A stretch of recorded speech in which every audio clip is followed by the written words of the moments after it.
નમસ્કાર. કૃષિ દર્શન કાર્યક્રમમાં સર્વે દર્શક મિત્રોનું સ્વાગત છે. ખેડૂત ભાઈઓ, આજે આપણે ફાયદાકારક કીટકો એ વિષયક વાત કરવાની છે.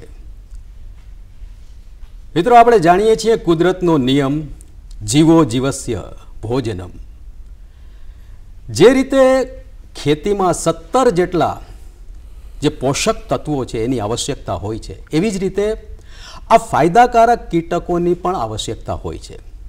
તો આ ફાયદાકારક કીટકો કેવા પ્રકારના હોય છે, કેટલા હોય છે, એની આવશ્યકતા શા માટે છે, જો આ કીટકો ન હોય તો ખેતીમાં શું નુકસાન થાય, અને જો આ કીટકોની હાજરી હોય તો આપણી ખેતીને શું ફાયદો થાય, આ કીટકો ઓછા હોય અથવા ન હોય અથવા અલિપ્ત થઈ જાય તો શું આયોજન કરવું જેથી કરીને આ ફાયદાકારક કીટકો આપણી ખેતીમાં પાછા આવે, કેટલો ફાયદો થાય છે, કેમ ફાયદો થાય છે, આવા ઘણા બધા પ્રશ્નો આપણને પજવતા હોય, મૂંઝવતા હોય, અને એ પ્રશ્નોના નિરાકરણ હોય જ છે. મિત્રો, ખેડૂત ભાઈઓ, આ તમામ પ્રશ્નોના નિરાકરણ માટે અત્રે સ્ટુડિયો પર પધાર્યા છે ડૉક્ટર કે.ડી. શાહ સાહેબ. સાહેબ, કાર્યક્રમમાં આપનું સ્વાગત છે. નમસ્કાર સાહેબ. શાહ સાહેબ, આજે આપણે ફાયદાકારક કીટકો એ વિશે એક વાત કરવાની છે. તો આરંભ એ જ વાતથી કરીએ સાહેબ કે આ ફાયદાકારક કીટકો એટલે શું? 100% હસનભાઈ, ફાયદાકારક કીટકો એક જૈવિક નિયંત્રક પ્રક્રિયા જે છે એનો એક ભાગ છે કે જેની અંદર આપે કીધું એમ જીવો જીવસ્ય ભોજનમના સિદ્ધાંત ઉપર એ કામ કરે છે કે જેમાં મોટો જીવ નાના જીવને ખાઈ અને એનું અસ્તિત્વ ટકાવી રાખતો હોય, તેમ આપણા પાકની અંદર નુકસાન કરતી જીવાતો છે એ કુદરતી રીતે બીજા જીવડા દ્વારા એનું નિરાકરણ થઈ જાય, એનું કંટ્રોલ થઈ જાય, એનું મેનેજમેન્ટ થઈ જાય, એવા પ્રકારની આખી ગોઠવણ ભગવાને કરેલી છે.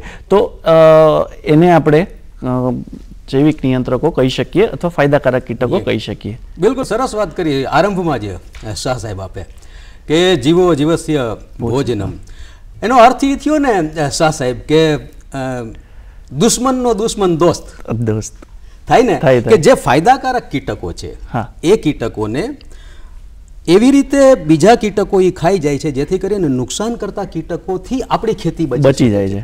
પણ તમે સાહેબ વાતની વાતમાં એક જૈવિક નિયંત્રણ એવું કહ્યું, તો એ જૈવિક નિયંત્રણ છે એ શું છે સાહેબ? જૈવિક નિયંત્રણ એક એવી પદ્ધતિ છે, પાકના આવતી જીવાતોને નિયંત્રણમાં રાખવાની એક એવી પદ્ધતિ છે કે જેની અંદર મેં આપને વાત કરી એ રીતે ઘણી બધી પ્રકારની જીવો છે કે જે આ પ્રકારના જીવોનો કંટ્રોલ કરે છે, જેમાં બેક્ટેરિયા છે, ફૂગ છે.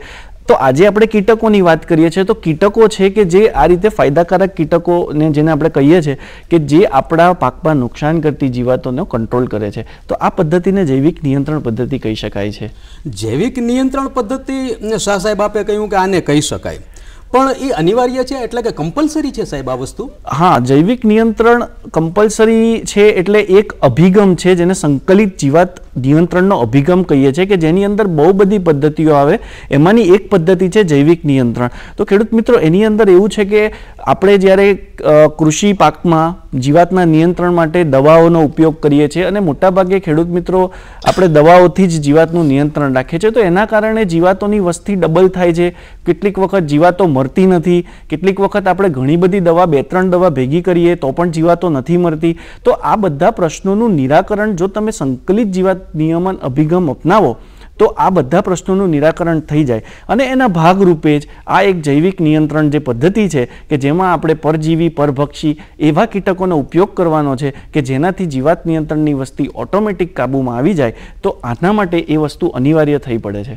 સાહેબ, સાથે સાથે શાહ સાહેબ, વાતની વાતમાં મને એક વસ્તુ એ મગજમાં આવી કે જે આ ફાયદાકારક કીટકો છે સાહેબ, એ ફાયદાકારક કીટકો છે કે નહીં? કેમ કે કીટકો ઘણા પ્રકારના હોય ને સાહેબ. હવે ફાયદાકારક આપણા માટે કયા કીટકો છે એની જાણ કેવી રીતે થાય અને કેમ ઓળખી શકાય સાહેબ? હા, એટલે એમાં કેવું છે કે આપણા જીવાત નિયંત્રણમાં આવતા કીટકો ફાયદાકારક હોય છે એને જાણવા માટે હું તમને આગળ વાત કરીશું આપણે કે જેમાં પરજીવી, પરભક્ષી એ પ્રકારના કીટકો હોય જે સામાન્ય જીવાત કરતાં મોટા હોય અથવા તો ચૂસ્યા પ્રકારની જીવાતો હોય તો એના માટેના પરભક્ષી પરજીવી અલગ હોય, તો જે ઈયળ પ્રકારની જીવાત હોય એના પરભક્ષી અને પરજીવી અલગ પ્રકારના હોય છે અને એની જરૂરિયાત ખૂબ જ છે, એના ફાયદા પણ ખૂબ જ છે. આપણે એની આગળ ચર્ચા કરીશું. તો એક વસ્તુ જાણવાની એ પણ ઈચ્છા થાય ને સાહેબ કે જૈવિક નિયંત્રણ જે છે એના ફાયદા તો હશે, અને એ ફાયદા કયા કયા છે એ આપણે આપણા ખેડૂત ભાઈઓને જણાવીએ. હા, તો ચોક્કસથી.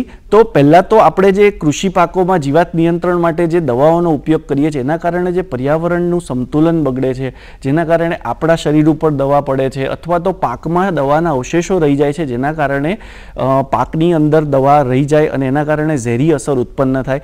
તો આ એક જૈવિક પદ્ધતિ છે કે જેનામાં આ બધા જે પ્રશ્નો છે એ બધા પ્રશ્નોનું નિરાકરણ થઈ જાય અને એવા કોઈ પ્રશ્નો ઉદ્ભવતા નથી, કેમ કે કુદરતે આપેલી વસ્તુ છે ને કુદરતમાં જીવો જીવસ્ય ભોજનમની રીતે પરભક્ષી પરજીવી બીજા કીટકો ઉપર એનું પોતાનું ગુજરાન ચલાવે છે. તો આ રીતે એ પર્યાવરણને પણ ફાયદાકારક છે અને ખેડૂતોને ઇકોનોમિકલી એટલે કે પૈસા ટકે પણ જે દવાનો ખર્ચો થાય છે એના કરતાં આનો ખર્ચો ઘણો ઓછો હોય છે.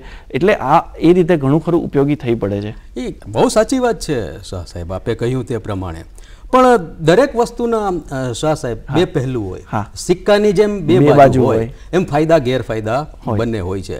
હવે ઘણીવાર શું છે કે અમારા ખેડૂત ભાઈઓ છે એ એમ કહેતા હોય કે ખેડ ખાતરને પાણી સમૃદ્ધિ લાવે તાણી, અને ક્યારેક ક્યારેક એનો વિવેકપૂર્વક ઉપયોગ કરવાને બદલે વધુ પડતો ઉપયોગ થઈ જતો હોય છે. તો આજે મેં શરૂઆત કરી કે ફાયદો ને ગેરફાયદો, આપે ગેરફાયદા ગણાવ્યા, તો આના ગેરફાયદા એ ખરા સર? હા, એટલે ગેરફાયદા ખેડૂત માટે એટલા બધા અગત્યના નથી, પરંતુ ગેરફાયદા ખરા કે આપણે એનો પહેલી વખત જ્યારે આપણે કોઈ પરભક્ષી પરજીવી કીટકો શોધતા હોઈએ તો યુનિવર્સિટી લેવલે અથવા તો સંશોધન ક્ષેત્રે એના ઉપર પ્રાથમિક જે ખર્ચો છે એ વધારે છે. આપણે એને ઓળખવાના, પછી એનું સંવર્ધન કરવાનું અને સંવર્ધન કરીને ખેડૂતના ખેતરમાં આપણે એને રિલીઝ કરી શકીએ. તો એ પદ્ધતિ છે જે થોડી ઘણી ખર્ચાળ છે, પરંતુ એ એક જ વખત ખર્ચાળ છે. પછી એક વખત આપના એરિયામાં જો એ ધારો કે દાળિયા છે, દાળિયાની વસ્તી એક વખત આવી ગઈ તો વર્ષો વર્ષ સુધી એની વસ્તી ચાલુ રહેશે. તો પહેલી વખત જ્યારે એ જીવાતને આપણે દાખલ કરતા હોઈએ આપના એરિયામાં ત્યારે એ ખર્ચો થતો હોય છે. એ પછી એના વિશે આપણે જોવાપણું રહેતું નથી અને ફાયદાકારક કીટકો પોતાની રીતે જ એની વસ્તી આગળ વધારતા હોય છે. ફાયદાકારક કીટકો સાહેબ આપે કીધું કે પોતાની રીતે વસ્તી આગળ વધારતા હોય છે, પણ જે નુકસાનકારક કીટકો છે શાહ સાહેબ, એનો વ્યાપ, એનો વિસ્તાર, એની સંખ્યા તો બહોળા પ્રમાણમાં હોય છે. તો એને કંટ્રોલ કરવા માટે આપણા ફાયદાકારક કીટકો છે એ ખાઈ જાય છે, પણ કેટલા પ્રમાણમાં ખાઈ જાય છે અને કેવા પ્રકારના કીટકો એના માટે ફાયદાકારક કીટકોની ખાસ હું વાત કરું છું કે કેવા પ્રકારના હોય જેથી કરીને વધુમાં વધુ એબ્સોર્બ કરે આ બધા. તો આપે કીધું એ પ્રમાણે ફાયદાકારક કીટકો એક એવા સ્ફૂર્તિલા અને એવા ચપળ હોય છે, એટલા શક્તિશાળી હોય છે. એક તો પહેલી વસ્તુ કે એ આપણને નુકસાન કરતી જીવાત કરતાં મોટા હોય છે, પરભક્ષીની વાત કરું તો, અને એટલા સ્ફૂર્તિલા અને ચપળ હોય છે કે પાકની ઉપર સરળતાથી ચપળતાથી ચડી પાછળની બાજુથી આવી અને આપણને નુકસાન કરતી જીવાતોને ખાઈ જાય છે. બીજી રીતે જોવા જઈએ તો જે પરજીવી કીટકો છે એ ઈયળની અંદર પોતાનું ઈંડું મૂકી દે છે અને પછી એનું ઈંડું ઈયળની અંદર સેવાય છે અને એ ઈયળનું નાશ થાય છે અને એમાંથી બહાર કોણ નીકળશે?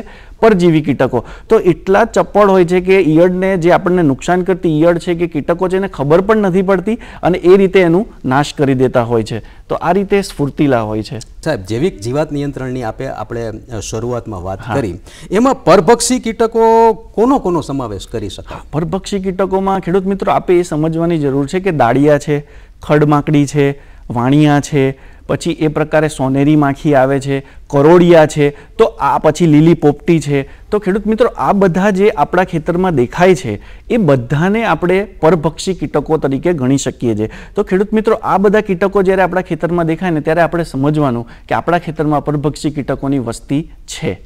હવે પ્રશ્ન એ છે સાહેબ કે આપે જે હમણાં જીવાતો ગણાવી સાહેબ, ઘણી બધી જીવાતો થાય અને એ તો મબલખ જેમ પાક ઉતરે એમ મબલખ જીવાતો થતી હોય છે. એટલે પ્રશ્ન એ થાય કે આ ચૂસિયા પ્રકારની જે ખાસ જીવાતો જે બહુ હેરાન કરે છે એ પણ વધારે, એ ચૂસિયા પ્રકારની જીવાતોને કાબૂમાં લેવા માટે કયા પરભક્ષીનો આપણે ઉપયોગ કરીશું? તો ચૂસિયા પ્રકારમાં બી પરભક્ષી જીવાતોમાં, પરભક્ષી એટલે મોટાભાગે જે બીજાનું ભક્ષણ કરતા હોય એ જ રીતે હોય. તો એમાં પણ ચૂસિયા પ્રકારમાં બી દાળિયા છે, પછી ખડમાકડી છે, તો પછી વાણિયા છે, પછી એ જ રીતે તમે જોવા જઈએ તો ડાયફા એફિડી વોરા કરીને છે કે જે મોલોમસી જે ખૂબ જ નુકસાન કરે છે, એના ઉપર એના ઉપર કામ કરે છે, એટલે એનું ભક્ષણ કરે છે. પછી કથીરી આવે છે, પરભક્ષી કથીરી. તો એ કથીરી જેટલી પણ આવે છે એના કંટ્રોલ માટે પરભક્ષી કથીરી તરીકે એની ઓળખ થતી હોય છે. તો આ બધા ચૂસ્યા પ્રકારની જીવાતોનું નિયંત્રણ કરવા માટે એના જ ફેમિલીના બીજા કીટકો ત્યાં હાજર હોય છે. ઘણી સાહેબ જીવાત એવી હોય છે કે જે ચાવીને ખાય છે. ચાવીને ખાનાર જે જીવાત હોય છે તો એના માટે કોઈ અલગ પ્રક્રિયા થતી હોય છે. એ પરભક્ષી જે કીટકો છે એ કેવી રીતે એમાં ઉપયોગ કરીને આપણે એ જે ચાવીને ખાય છે એ જીવાતને કંટ્રોલ કરી શકીએ? હા, એટલે એમાં કેવું છે કે જ્યારે જીવાત નુકસાન કરે છે તો પરભક્ષી કીટકોના દાંત, મુખાંગો જેને આપણે કહીએ, જેના દાંત એટલા મજબૂત હોય છે કે એ મુખાંગોને આપણે જે અમે એને સોફ્ટ બોડીડ ઇન્સેક્ટ કહીએ કે જે ખૂબ જ વજનમાં હલકા છે અને એવા પ્રકારની ઈયળોને એ પકડી અને એની દાંતની વચ્ચે દબાઈ અને એને મારી કાઢે. એવી રીતે જો વાણિયાની વાત કરું તો વાણિયા પાણીની અંદર એની ઈયળો હોય તો એની અંદર રહેલા મચ્છરના ફોરા કે મચ્છરના જે ઈયળો જન્મ લે છે એને ખાઈને એનું પરભક્ષણ કરતી હોય છે. તો આવી રીતે જેમ કે કરોળિયા છે તો એના ઝાડાની અંદર જીવડાને ઈયળને પકડી અને પછી એનું ભક્ષણ કરતી હોય છે. તો આ રીતે એ જીવાતનું ચાવીને એને ખાઈ જતી હોય છે. એટલે વાત ઉપરથી એમ શાહ સાહેબ સિદ્ધ થાય છે કે દરેકની જુદી જુદી સ્ટાઇલ છે, દરેકની જુદી જુદી પદ્ધતિ છે, દરેકને ખાવાની રીત પણ અલગ છે અને મારવાની રીત પણ અલગ છે. તો સાહેબ પ્રશ્ન એ થાય કે જે આ જુદા જુદા પ્રકારની વાત કરી તમે પરભક્ષી, એનું વર્ગીકરણ કરવું હોય આપણે તો કીટકોમાં કોનો સમાવેશ કરી શકાય?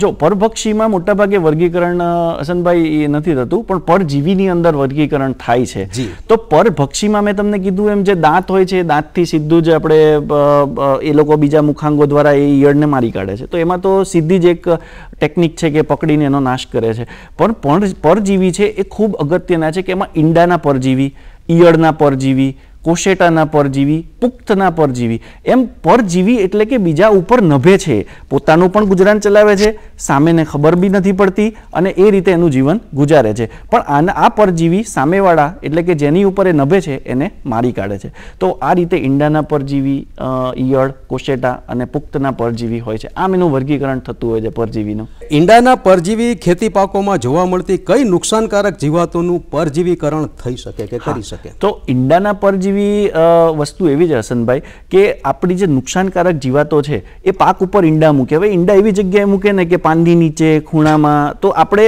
સામાન્ય રીતે એને જોઈ ના શકીએ. પણ આ જે પરજીવી, ઈંડાના પરજીવી હોય છે ને એને શોધી લે અને એના ઈંડામાં એટલે નુકસાનકારક જીવાતના ઈંડામાં એ પોતાનું ઈંડું મૂકી દે અંદર. એટલે ખરેખર જે ઈંડામાંથી નીકળવાનું શું હતું? આપણા નુકસાનકારક કીટકો. હવે એમાંથી નીકળશે શું? પરજીવી. આ રીતે ઈંડાનું પરજીવીકરણ કરે છે ને આમાં હું તમને કહું તો લીલી ઈયળ, લશ્કરી ઈયળ, કાબરી ઈયળ, એ સિવાય બીજા શેરડીના વેધકો, એવી રીતે ઘણી બધી જે પાંખ પ્રકારની કીટકો છે એના ઈંડા ઉપર આ ઈંડાના પરજીવીકરણ કરે છે. અને એનું એક જ ક્લાસિકલ ઉદાહરણ જો હું તમને કહું તો ટ્રાઇકોગામા ભમરી છે કે જેના આપણે ટ્રાઇકો કાર્ડ બજારમાં મળે પણ છે અને ખેડૂતો એનો ઉપયોગ પણ કરી શકે છે. બહુ સરસ મજાની સાહેબ વાત એટલા માટે ઉપયોગી છે શાહ સાહેબ કે જીવાતોથી એટલી બધી પજવણી થાય છે અને ટાણે સાહેબ એવો હુમલો કરે કે એક વખત આપણે જોઈએ કે લહેરાતો પાક છે અને આ વખતે 16 આની ઉતારો આવશે પણ ખબર નહીં, ખેડૂતને મૂંઝવી દે એટલી બધી જીવાત આવી જતી હોય છે સાહેબ. પ્રશ્ન મારો હવે શાહ સાહેબ એ છે કે ઈયળના પરજીવી ખેતી પાકોમાં જોવા મળતી કઈ નુકસાનકારક જીવાતોનું પરજીવીકરણ થઈ શકે સાહેબ? હા, એટલે ઈંડાના જ પરજીવીની વાત કરીએ ને આપણે. હા, તો મેં આપને કીધું એમ સાહેબ કે ઈંડાની તો વાત કરી સાહેબ, પણ મારો પ્રશ્ન ઈયળ વિશે. હા, ઈયળ વિશે. હા, ઈયળમાં પણ જેવી રીતે ઈંડાની વાત કરીને એવી રીતે ઈયળના પરજીવી પણ છે કે જે વાતાવરણમાં પોતાની રીતે જીવતા હોય છે. જેની અંદર હું તમને વાત કરું તો એપેન્ટેલિસ કરીને એક ભમરી આવે છે કે જેની અંદર બ્રેકોન કરીને એક ભમરી આવે છે કે જેની અંદર ગોનિઝિયસ કરીને એક ભમરી આવે છે. તો આ શું કરે છે? એના અંડ નિક્ષેપક દ્વારા એટલે કે એનું ઓવિપોઝિટર કહીએ છીએ જેને આપણે કે એના શરીરના અંતમાં ઈંડા મૂકવાનું એક સાધન હોય છે કે જે અણીદાર હોય છે. તો જે નુકસાન કરતી ઈયળ છે એમાં એ અંડ નિક્ષેપક અંદર નુકસાન કરતી જીવાતના શરીરની ઈયળની અંદર નાખી અને એ અંડ નિક્ષેપક દ્વારા ઈંડા અંદર ટ્રાન્સફર કરી દે છે. તો જે નુકસાન કરતી ઈયળ છે એના શરીરમાંથી એ પરજીવીકરણ કરી અને બધા જ પ્રકારના તત્વોને શોષે છે. તો હવે એ ઈયળ જે ખોરાક લેતી હશે નોર્મલ વાતાવરણમાં, હવે એ ખોરાક નહીં લઈ શકે, કેમ કે એની અંદર તો પરજીવી અંદર પ્રવેશ કરી ચૂક્યા છે અને આ રીતે આ ઈયળોનો નાશ થશે. તો આટલા પ્રકારના ઈયળના પરજીવી વાતાવરણમાં જોવા મળે છે. એટલે આપે વાત કરી શાહ સાહેબ કે આટલા પ્રકારના પરજીવી વાતાવરણમાં જોવા મળે છે. હવે ઘણીવાર શું થાય કે અમારા જે ખેડૂત મિત્રો છે આમ તો પરંપરાગત ખેતી અને કોઠાસૂજ, જેને સાહેબ કોઠાસૂજ વાળા છે, એને અંદાજ આવી જાય કે આ જે ફાયદાકારક કીટકો છે એ મોજૂદ છે, પણ જે ફાયદાકારક કીટકોની સાહેબ વસ્તી અમુક પ્રમાણમાં જાળવી રાખવી પડતી હોય, બરાબર, તો એ જાળવી રાખવા માટે શું કરવું જોઈએ સાહેબ? હા, તો આપે ખૂબ સરસ વાત કરી. તો ખેડૂત મિત્રો, જ્યારે બી આપણે આપણા ખેતરની અંદર આવા પ્રકારના જીવડા દેખાય કે જે ફાયદાકારક છે, જેમ કે દાળિયા મેં કીધા, કરોળિયા કીધા કે લીલી પોપટી કીધી કે આ પ્રકારના ઈંડાના પરજીવી, ઈયળના પરજીવી, તો ખેડૂત મિત્રો આવા સમયે આપણે દવાનો છંટકાવ ટાળવો જોઈએ.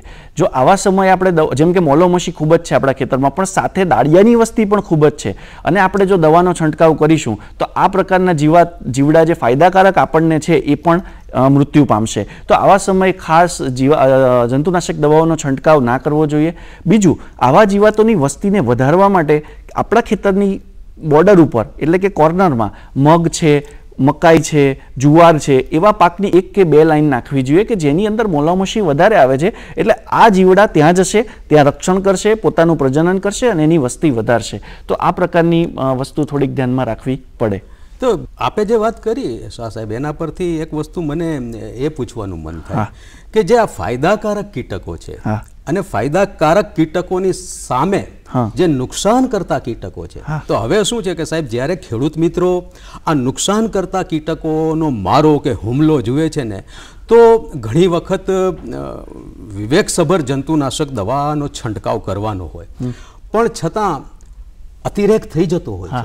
તો આવે વખતે પ્રશ્ન એ છે કે જે કીટકો છે ફાયદાકારક, એની હાજરીમાં જંતુનાશક દવાનો ઉપયોગ કેવી રીતે, કેટલો અને વિવેકપૂર્ણ થઈ શકે જેથી કરીને આપણા આ ફાયદાકારક કીટકો પણ બચી શકે. હા, ના, આપનો પ્રશ્ન ખૂબ જ યોગ્ય છે. ખેડૂત મિત્રો, આ વસ્તુ તમે ધ્યાનમાં રાખજો કે જ્યારે બી આવી જીવાતોની વસ્તી હોય ત્યારે આપણે જે સિન્થેટિક કેમિકલ દવાઓ બજારમાં મળે છે એ ના ઉપયોગ કરતા લીમડા આધારિત દવાઓ છે એનો આપણે ઉપયોગ કરીએ તો આ લીમડા આધારિત દવાઓના ઉપયોગથી આપણે આવી જીવાતોનું રક્ષણ કરી શકીએ છીએ અને જે આપણને નુકસાનકારક જીવાતો છે એ મૃત્યુ પામે છે. આ સિવાય બીજું, દવા ક્યારે વાપરવી, તો આવા જીવાતોની વસ્તી મોટાભાગે સવારના સમયે વધારે હોય છે. તો દવા ક્યારે વાપરવી, કેટલા સમયમાં વાપરવી, કેટલા ડોઝમાં વાપરવી, એ પણ ખૂબ અગત્યનું છે. તો ખેડૂત મિત્રો, યુનિવર્સિટી દ્વારા ભલામણ કરેલા ડોઝ જે છે એ જ ડોઝમાં આપણે દવા છાંટીએ તો એ આ બધા કીટકોની પણ વસ્તીને જાળવી રાખે છે અને આપણને નુકસાન કરતા જીવાતોનો કંટ્રોલ પણ કરી શકે છે. સાહેબ, કંટ્રોલની વાત થઈ ગઈ, પણ હવે જો આ જે કીટકો છે ફાયદાકારક કીટકોની હું આપને વાત કરું કે ફાયદાકારક કીટકો છે એ જો ઓછા થઈ જાય અને હવે આપણને એમ જાણ થાય કે હવે એનું રક્ષણ કરવાની જરૂર છે, તો આ ફાયદાકારક કીટકોનું રક્ષણ કેવી રીતે થઈ શકે છે? હા, તો મેં આપને કીધું એમ વાત કરી એ જ રીતે કે ફાયદાકારક કીટકોના રક્ષણ માટે આપણે દવાનો છંટકાવ મુલતવી રાખવો જોઈએ કે અને મોટાભાગે જો તમારે દવા છાંટવી હોય તો જે યુનિવર્સિટીવાળા ભલામણ કરેલા, યુનિવર્સિટી દ્વારા કરેલી ભલામણ છે એટલી જ દવાનો છંટકાવ કરવો જોઈએ. તેમ છતાં બી લીમડા આધારિત દવા છે, સંકલિત જીવાત અભિગમ અપનાવવો જોઈએ કે જેની અંદર આપણે ફેરોમોન ટ્રેપનો ઉપયોગ કરી શકીએ, કે જેની અંદર આપણે યલો સ્ટીકી ટ્રેપનો ઉપયોગ કરી શકીએ, કે જેની અંદર આપણે જુદી જુદી પદ્ધતિઓ, જૈવિક નિયંત્રકો કે જેવી રીતે બાયો કંટ્રોલ એજન્ટ જેને આપણે કહીએ અથવા તો પરજીવીકરણ કરતા કીટકોને આપણે છોડી શકીએ. તો આ રીતે આપણે રક્ષણ કરી શકીએ. ઉપરાંત એની વસ્તી વધારવા માટે આપણે આપણા ખેતરની અંદર મગ, જુવાર, બાજરી કે મકાઈ એવા પાકોને આપણે રાખીએ તો એની જીવાતની વસ્તીને આપણે ત્યાં આગળ સંગ્રહ કરી શકીશું અને એ જ આપણા પાકમાં નુકસાન કરશે ત્યારે ત્યાંથી જ ઉડીને આવશે અને આપણા પાકમાં નુકસાન કરતી જીવાતોને ખાશે અને પાછા એના ઘરે પાછા જતા રહેશે. તો આ રીતે આપણે આ કીટકોનો સંગ્રહ અને રક્ષણ કરી શકીશું. કીટકોનો સંગ્રહ, રક્ષણ અને આ ફાયદાકારક કીટકો સાહેબ, ફાયદાકારક કીટકો છે ઘણી વખત માત્ર અન્ય કીટકો જ સાહેબ નુકસાન કરે હા એવું નથી હોતું. ઘણી વખત વનસ્પતિ પણ હા. નુકસાનકારક હોય છે. હા. તો મૂળ પ્રશ્ન એ થાય શાહ સાહેબ કે જે આ ફાયદાકારક કીટકો છે હા. એ ફાયદાકારક કીટકો આવી વનસ્પતિ ઉપર એટેક કરીને આપણને ફાયદો કરાવી હા, શકે એટલે છે? એને એટેક આપણે કહી ના શકીએ, પણ એવું કહી શકીએ કે એક નિંદણ, જેમ કે ખેડૂતોને સૌથી નુકસાન કોણ કરે તો નિંદણ કરે. જેટલી નુકસાની જીવાતથી થાય એટલી જ નુકસાની નિંદણથી થાય છે. તો કેટલાક ફાયદાકારક કીટકો એવા પણ છે કે જે આપણે ગાજર ઘાસ જેને કહીએ છીએ, તો ગાજર ઘાસ એવી નિંદણ છે કે એક વખતે આપણા ખેતરમાં આવ્યું તો એને કાઢવું બહુ નુકસાન થાય, બહુ મહેનત પડે છે ખેડૂત મિત્રો. તો આવા સમયે એક ઝાયગોગ્રામા બાયકોલોરેટા નામના ફાયદાકારક કીટક છે કે જેને આપણે આપણા ખેતરમાં છોડીએ તો એ કીટકો જેટલા ગાજર ઘાસ આખા ખેતરમાં જ્યાં પણ છે એને ખાઈ જશે અને ગાજર ઘાસની આગળ વધતું અટકાવશે. કેમ કે એક વખત ગાજર ઘાસમાં ફૂલ આવી ગયા તો એ ફૂલ આગળ ફેલાશે અને પછી ગાજર ઘાસની વસ્તી વધતી જશે. પણ આ કીટકો એનો નાશ કરી દેશે તો એ આગળ નહીં વધે. એવી જ રીતે જેને આપણે જળકુંભી કહીએ છીએ, પાણીની અંદર એનું ખૂબ જ પ્રકારનું પેલું હોય છે, તો આવા સમયે એક નિયોચેટીના ભૃચી નામની એક પ્રકારના બીટલ આવે છે કે જે પણ આ રીતે એનું ખાઈ અને એનું ટોટલી આપણે એનો કંટ્રોલ કરી શકીએ છીએ. તો આ રીતે નિંદણને પણ કાબૂમાં રાખી શકે છે ફાયદાકારક કીટકો. ખેડૂત મિત્રો, આજે આપણે ફાયદાકારક કીટકો એ વિષયક વિસ્તૃત જાણકારી મેળવી અને આ વિસ્તૃત જાણકારી આપણને આપી ડૉક્ટર કે.ડી. શાહ સાહેબે. આવો આપણે શાહ સાહેબને ધન્યવાદ કરીએ. સાહેબ, આપનો ખૂબ ખૂબ આભાર. અને મિત્રો, આપ જાણો જ છો કે કૃષિ દર્શન કાર્યક્રમમાં પ્રત્યેક વખતે અમે એક અદ્યતન માહિતી સાથે ઋતુ પ્રમાણે તમારા સુધી પહોંચાડવાનો પ્રયત્ન કરીએ છીએ. તો આ વિસ્તૃત જાણકારીઓ ખેતી વિષયક મેળવવા માટે આપ જોતા રહો કૃષિ દર્શન કાર્યક્રમ. નમસ્કાર.